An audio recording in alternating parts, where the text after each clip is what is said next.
పాత కంచికి మనం ఇంటికి మీరు పూర్తిగా తెలుసుకోవాలనుకుంటే మీతో కాసేపు నేను ఛానల్లో మార్నింగే అప్లోడ్ చేశాను, వినండి. దురాశ దుఃఖానికి చేటు అన్నది శ్యామల విషయంలో కరెక్ట్ అయ్యింది. ఎందుకంటే తనే చెప్తుంది కదా, నేను బ్రాహ్మణుల పిల్లని, కాకినాడని, వాళ్ళ అమ్మగారు కాశీలో ఉన్నారు. ఎంత భక్తురాలో చూడండి పాపం ఆవిడ. మరి బ్రాహ్మణ పిల్ల, కాకినాడ పిల్ల అంటే వాళ్ళ కులంలో ఎప్పుడూ కూడా పెద్దల్ని గౌరవించడం చాలా గొప్పగా నేర్పిస్తారండి. వాళ్ళ తర్వాతే గౌరవ మర్యాదలు ఇవ్వడంలో తక్కిన కులాలన్నీను.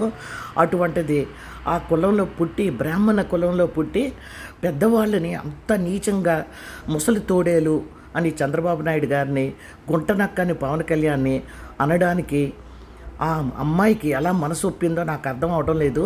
అంటే ఆ అమ్మాయికి పెద్దలంటే గౌరవం లేదా? అసలు ఏవి ఆ అమ్మాయి కళ్ళ ముందు కనబడలేదా? జగనన్నని హైలైట్ చేయాలనుకుంటే ఎన్నో విధాలుగా చెయ్యొచ్చు.